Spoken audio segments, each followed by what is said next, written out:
So let me introduce myself. I'm Cristina Rumbaitis Del Rio. I'm a Senior Associate Director at the Rockefeller Foundation, and it's my great pleasure to be hosting this webinar here today. We at Rockefeller think of ourselves as a 101-year-old startup, and we like to invest and nurture innovations that contribute significantly to building resilience for poor and vulnerable populations and for building more inclusive economies. Those are our two areas of focus. And we think the work that you'll hear about today on water really touches on both of those issues in a significant way.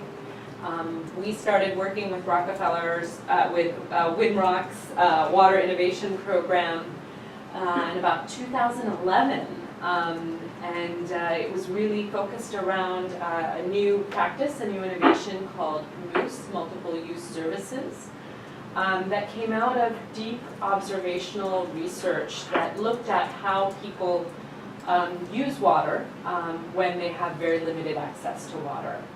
And this is very much akin to the new approaches to human-centered design, where you actually look and see what are the unmet needs that people have and how to meet those. This approach has been around for a while, and it's been shown to deliver a lot of fantastic impacts, both in terms of economic development, but also well-being, health, nutrition, and other aspects of development. But it hasn't yet spread in the way we think it needs to spread and can spread to have significant development impacts. So we work with Mary Renwick and her team to create an open source platform called Solution MUS, which is what you'll hear about today. And the objective of that was really to build leadership, awareness, and partnerships that could help create the enabling environment to scale up MUS approaches. And we'll hear a bit more about that through Mary's talk. And I'll just say personally, it's been a fantastic working relationship. It's been one of the more creative and exciting partnerships that I've had the pleasure of being involved in.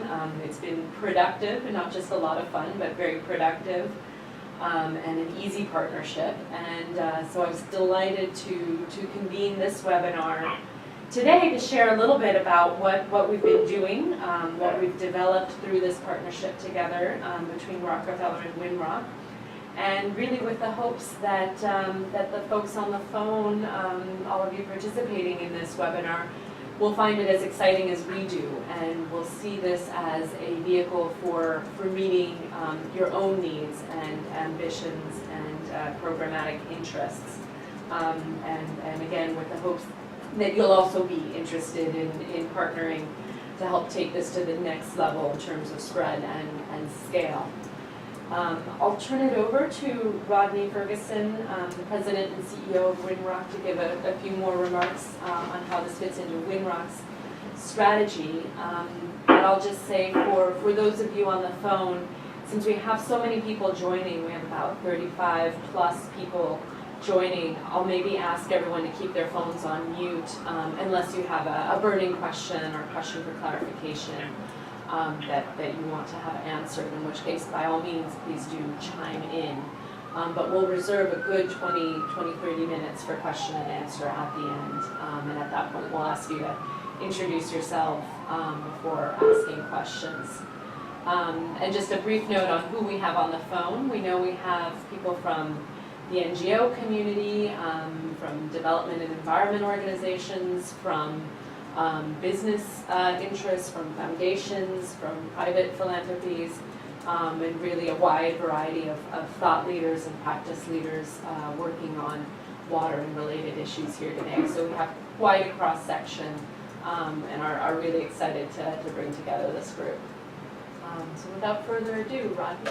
Well, thank you very much, Cristina. I really appreciate it. On behalf of all of my colleagues at Winrock, the folks who work directly on Solution MUS, we're so grateful for the support you provided us and for the not just the financial support, but really the intellectual support and, dare I say it, the friendship that you've extended over these years for those of you who don't know Winrock, Winrock is international, is an organization which works to improve the livelihoods of the world's poorest people. And we do so through programming in agriculture, in environment, and civil society development.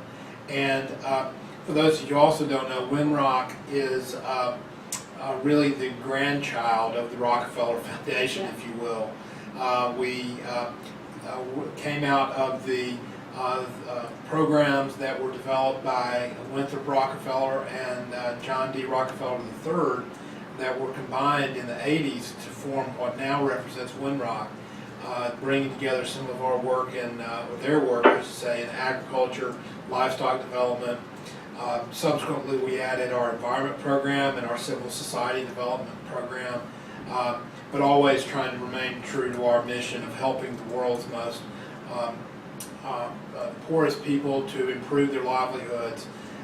There was an op-ed in the New York Times over the weekend, well, the days are blurring together, maybe Monday or Tuesday, by Mark Bittman, which was all about improving livelihoods as the way to end some of the world's most intractable problems.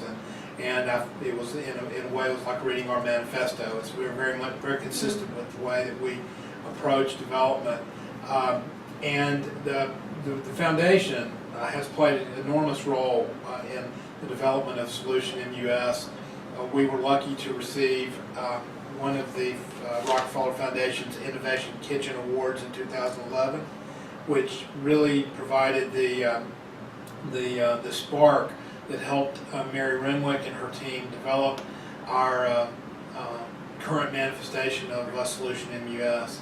And it has been really a signature achievement for Winrock. And an anecdote, we've just gone through a strategic planning process, and lo and behold, out of that strategic planning process comes the declaration that water is central to Winrock's mission and will be central to our work going forward, and how we help people and communities with technical, environmental, community-based solutions to water and water management will continue to be central to us, and in fact we hope will become even more important in our work going forward. So we thank the foundation. In large part, that determination was based on the fact that we were able to, with the help of a lot of partners, build a successful model that we're here to talk about today. And as Cristina said, we're really now at the diffusion of innovation point. For those of you who are familiar with that seminal work, which predated the internet by some decades, but the principles are still valid, and I like to think it's take the diffusion of innovation, add the internet and technology, and shake, and you still have the need to diffuse and grow innovation, and that's where we are with Solution MUS. We're at a point where we feel as if though this is ready to take off, be adopted, be adapted to communities and people all over the world. And so thank you, all of you, for joining us today. You're going to hear about Solution MUS, and hope that you will leave today as enthusiastic about its promise as we are. So again, thank you, Cristina. Thank all of your colleagues at the Rockefeller Foundation, and thank all of you who joined us today, and my other colleagues at Winrock who have been involved with Mary. So with that, I'd like to turn it over to you, Mary, and you can tell everyone just how fantastic this program really is. Well, thank you very much. My name is Mary Renwick, and I lead Winrock's Water Innovation Program. Good morning to you all, and thank you for joining us. And I'd also like to thank Cristina and the Rockefeller Foundation for generously offering to host this webinar. Cristina and the Rockefeller Foundation have been incredibly supportive over the past 3 years in helping us to expand the impact of our work.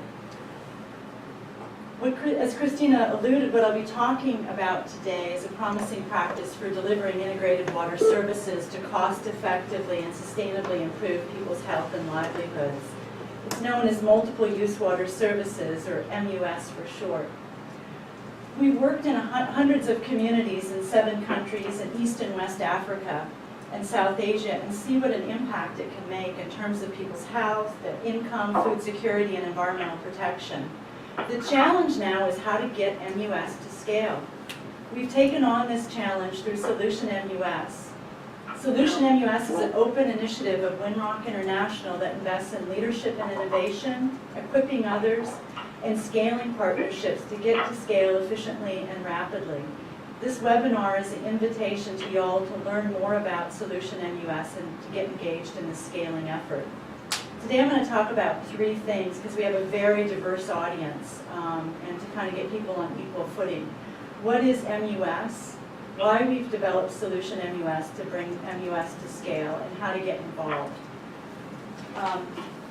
Before I delve in a little bit deeper, let me tell you about the Water Innovation Program.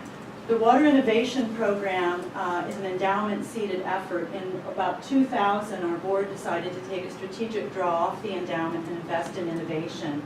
And as part of that process, they brought in thought leaders in different areas, and I was brought in the water area to identify pressing problems where Winrock could really make a difference. And very early on, we decided to focus exclusively on MUS based on how people were using water in the field. And it's been really exciting over the years to see the program and the concept take off, and we're now a global team of about 55 dedicated staff exclusively focused on multiple use water services. The mission of the Water Innovation Program is to create effective, enduring solutions to address the multiple water needs of people living in poverty. And to expand our impact, we strive to inspire and equip others to take action through leadership, demonstration, and capacity building. And this mission really drives our work, and it's connected directly to Solution MUS. So what is MUS? MUS is an integrated water service delivery approach that takes people's multiple water needs as a starting point. So we really start with people and what their needs are. And it involves planning, finance, and management of sustainable water services for both domestic and productive uses. To explain why, I'm going to show you this quick video.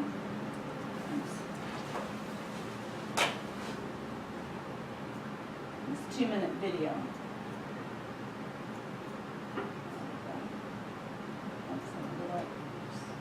I think I clicked it twice.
what is Solution MUS? Solution MUS is a proven structured approach for delivering integrated water services that meet people's multiple domestic and productive water needs along with impact boosting programs. As we talk about this approach and the initiative, it's easy to kind of get lost in the methodology, but I'd like to just remind you, again, what the overarching goal is to sustainably improve the health and livelihoods of people living in poverty using water as an entry point. Why Solution MUS? Why do we need it? And I think as you can see, MUS has the potential to transform lives. Intentionally designed MUS programs have been promoted by many leading international development and water organizations for the last 10 years, such as IMI, IRC, FAO, Winrock, and others. Yet challenges remain. Increasingly, for example, there's a proliferation of different ways of defining and practicing MUS that has led to considerable confusion and lack of consistent implementation.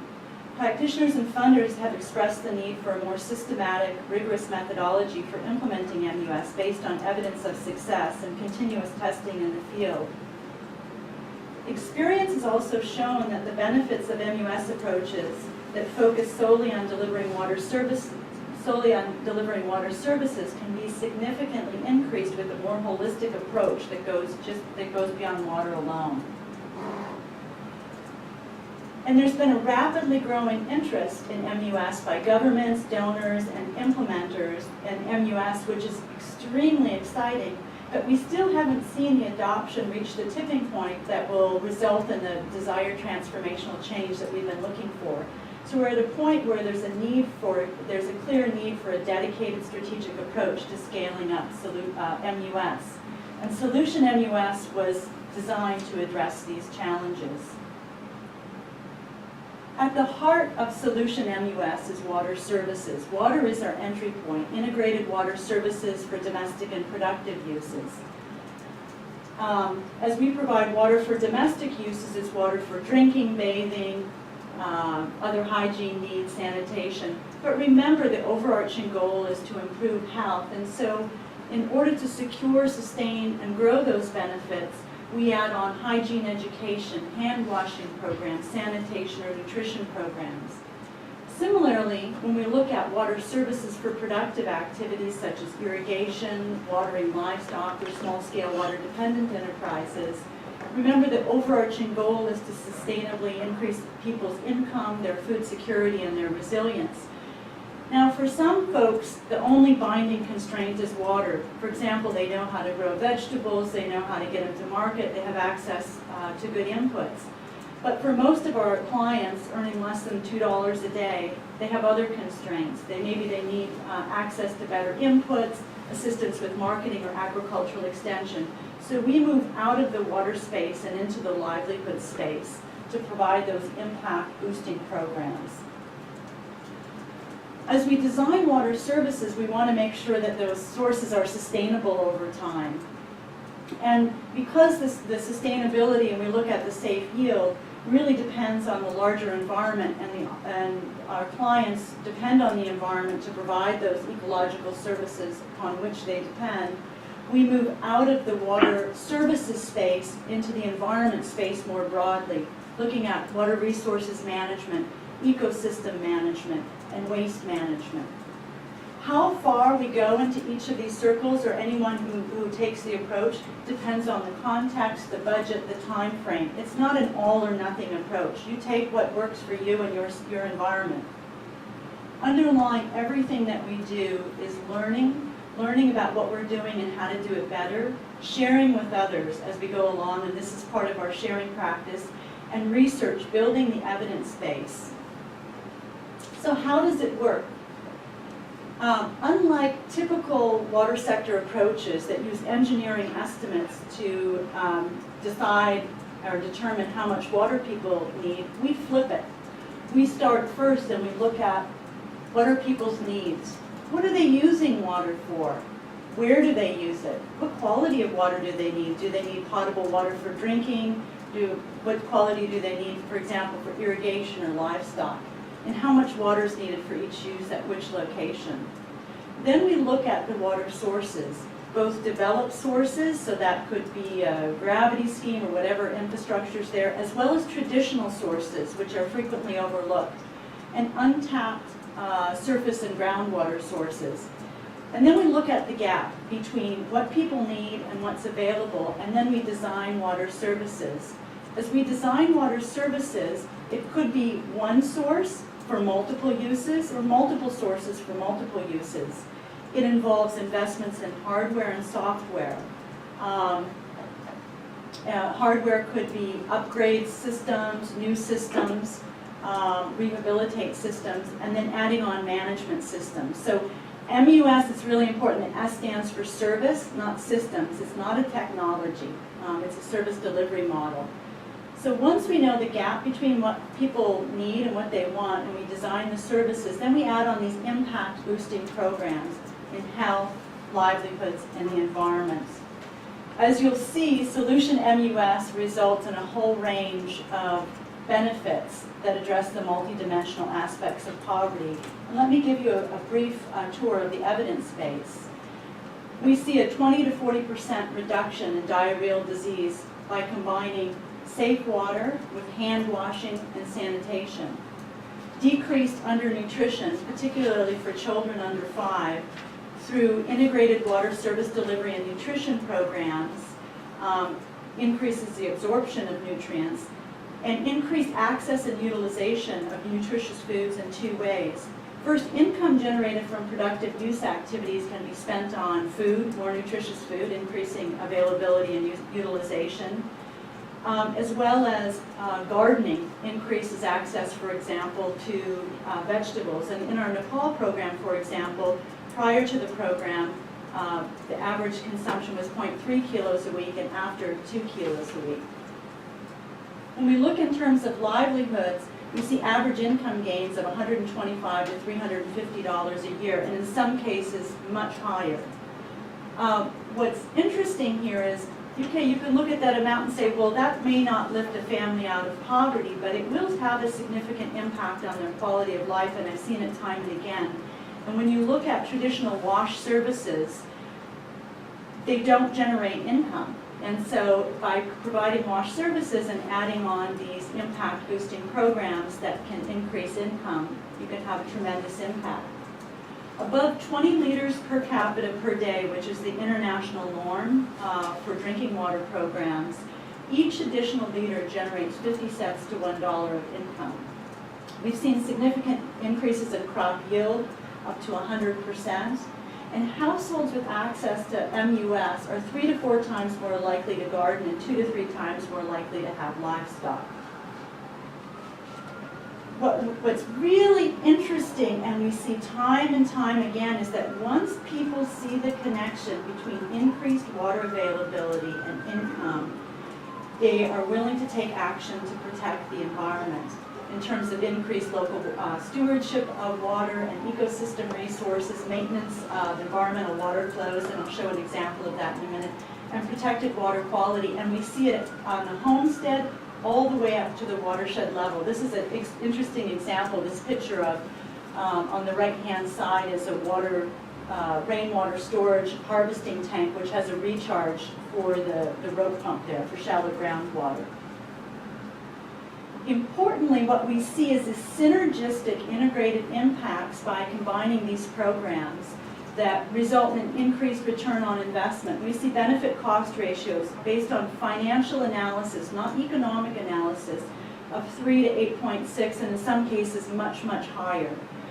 This is important because when you look at investments in WASH, they typically say, okay, you get a 4-fold benefit cost ratio, and that's looking at economic benefits. So that's like reduced morbidity and mortality from reduction in diarrheal disease, for example.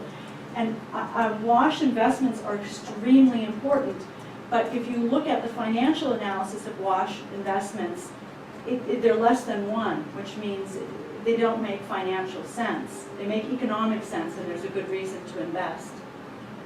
But when you look at the benefit cost ratios, because of the income generated, the whole picture shifts. We see enhanced sustainability of services for a number of reasons. First, it better meets people's needs, so there's less conflict, you have less breaking of pipes, that type of thing, because people will try to get the water that they need. And also there's income there to pay for services. We did a recent rapid survey across all of our projects, and we have a 93% functionality rate on the MUS program, across our MUS programs. And you're always going to have some services out, that's just the nature of the beast. But we feel really, really good about those numbers, especially when you consider the failure rate of water supply systems, particularly across sub-Saharan Africa. We see increased resilience and greater inclusivity and empowerment, particularly for women who may be limited around the homestead either because of family responsibilities or in cloistered communities, who can then uptake activities. And there's an interesting story of this woman on the left, which I don't have time to go into today, fortunately. So in sum, what we see is that Solution MUS expands impact by, and it does so cost effectively by linking this provision of water services with these impact boosting programs that result in these synergistic impacts. As I mentioned early on, we've been implementing MUS in hundreds of communities in 7 countries, and we've been working with a range of different partners. We've had fantastic partnerships in implementing these programs. So let me take you under the hood and let's look at one example. And I want to stress this is just one example because it looks really different in different types of environments. This is a case from Tanzania in the Mvomero district in a community called Pemba. It's in the Eastern Arc area, which is a biodiversity hotspot. When we began there about 3 years ago, people were walking 2 hours to get water, and this woman is Labotha. This was her water source and the water source for the community. The areas were regularly closed for cholera each year. Massive problem with slash and burn agriculture, which was really doing a lot of damage to this delicate environment, and also reducing infiltration and water availability. Livestock were completely forgotten out of the water equation, which is basically universal. You see that. There are large livestock populations there, and if you look on the lower left-hand side, that's a dry riverbed, and they're actually digging holes there to water the livestock, and the holes go deeper and deeper as you get further and further into the dry season. On the right-hand side, you see a makeshift trough, which I love that ingenuity, but if you can imagine the environmental damage that happens in terms of alteration of the stream bed, loads of fecal coliform, and so forth. So we worked with the community to identify their water needs and available sources, and work with them to design a gravity scheme based off a spring-fed system that now serves about 7,000 people and over 10,000 livestock. In the process of designing the system, we worked with the Wami-Ruvu Basin Authority to determine the level of environmental flows, and that's 75% of the flows from the stream. So they were built in from the beginning. This is Labotha. After the water services were there, it's just minutes away from her house. On the right-hand side is a downstream Maasai community that has water for drinking as well as gardening. There's water for livestock. And we've also added on these impact boosting health programs. This was a sanitation training, a train the trainers program for the Maasai community. We also, to increase the impact, the livelihood impacts of the increased water availability, we added a range of livelihood activities, working in partnership with Heifer. We did gardens. This is an example of a sack garden that can be watered with recycled gray water from the house. We're working with a range of different types of livestock. This is a chicken operation, and by changing animal husbandry practices, feeding the chicks water enriched with vitamin A and vitamin C, they're able to see a 5-fold increase in income. And some of the farmers that we've been working with in 3 months have generated $600. This picture is of a meeting. We had an exchange visit to this community with the U.S. Water Partnership, and we brought people from all over the world, and we were asking about environmental protection. And what's happened is that now that the water's there, they really see the connection, and they banned any type of upstream slash and burn, agriculture, and disturbance of the land. And there, he was explaining in this picture, there was a problem about someone did do something up there, and they had brought him to the local court. And also now they have the incentive to protect the environment, because the flows that they so depend on, they only get 25%, 75% go to the environment. So there's those incentives there. In terms of integrated impacts, what's absolutely astounding about Pemba, if you look in the front right-hand corner, that's Lagotha's house that she was living in when the project began. 65% of people, and behind is her new house right now, 65% of people have built themselves new homes with the increased water that's available. They've been able to make the bricks and build themselves new homes. So we've done this in Tanzania, and Tanzania is just one example. It looks very different in different types of circumstances, and I can tell you about that. And we've done it in hundreds of other communities in these 6 countries. But the question now is, how do we scale this up, and how do we take this out? And so Solution MUS initiative is an open initiative of Winrock International to scale up this internationally recognized practical and high-impact methodology. We have a 3-pronged strategy for investment: leadership and innovation, equipping others, and strategic scaling partnerships. In terms of leadership and innovation, we want to identify champions such as these, and we do have many women champions, and support them in getting the word out there and doing the good work on the ground. Support innovation and learning as a continuous process. And just to give you a sense of that, we've had a very interesting collaboration in the last 18 months with Johns Hopkins University. As part of our Burkina Faso program, we are requiring a substantial investment of households. We're taking more of a household-based approach. And we had questions about the role of gender in intra-household dynamics and investment decisions, particularly in these, they're fairly complicated compounds, intergenerational polygamous compounds. And so we brought in Johns Hopkins to help us figure that out. And what we learned is that women really motivate and push the decision, but men tip the hat and sort of make it happen. So on the outside, it would look like men are driving the process when in fact women are. And so we've taken that real-time learning and fed that back into our program and the private sector companies that we're working with about how to better market to women. On the left-hand side down below, you'll see a map of an innovative water accounting tool that we've developed. One of the big things is, okay, we want to look at people's water needs and available sources, but how do you put that together in a visualization map so that you can make decisions and so that people can articulate their needs in a transparent way? And so we have a beta version of a water accounting app that we hope to now get funding to develop a newer version that's much more user-friendly.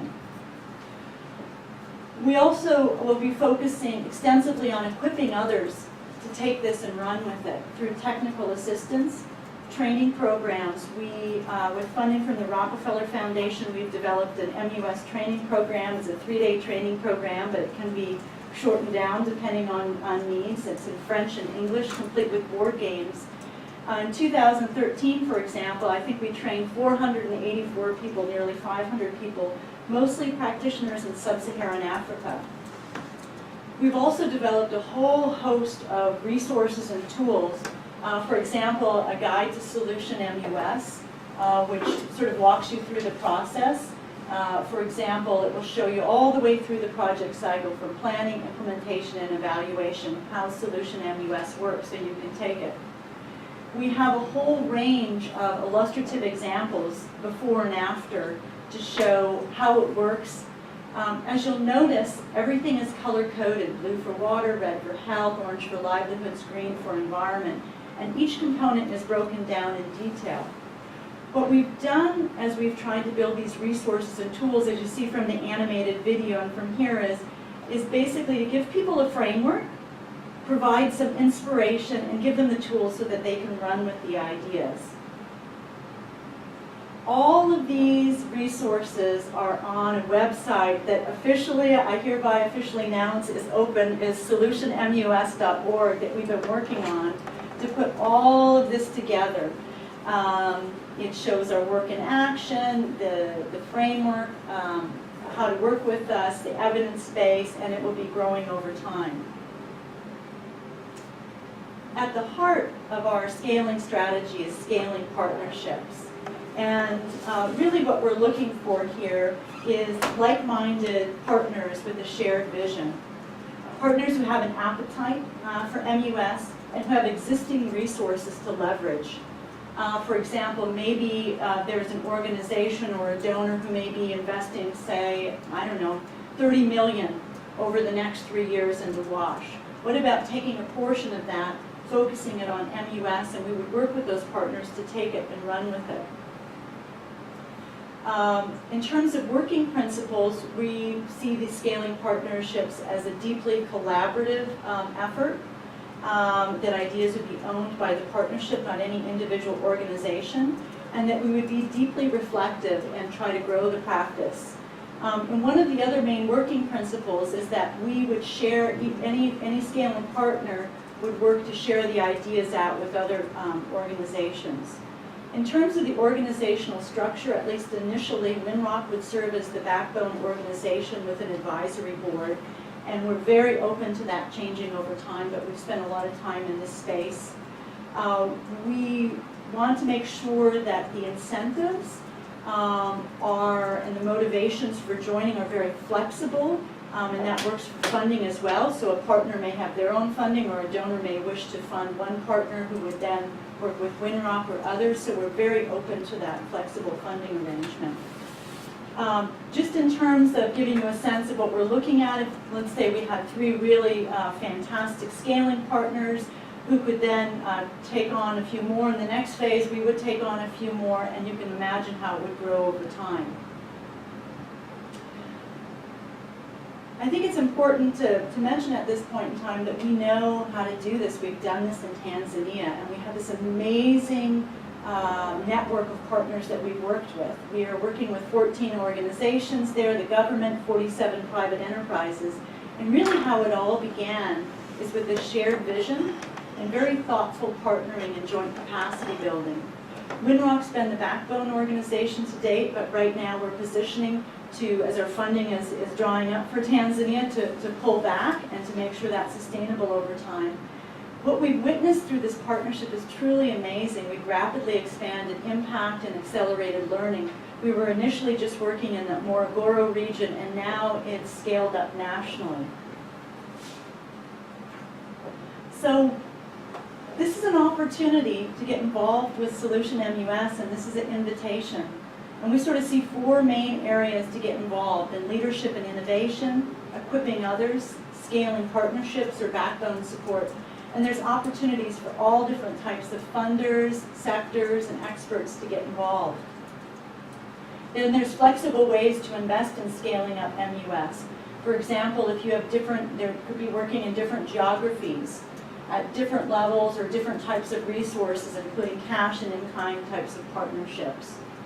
Focusing on different components of Solution MUS, the water, health, livelihoods, and environment, and implemented by a range of different partners. The Solution MUS initiative provides all sorts of win-win investment opportunities and partnership opportunities that can really expand the impact on the ground.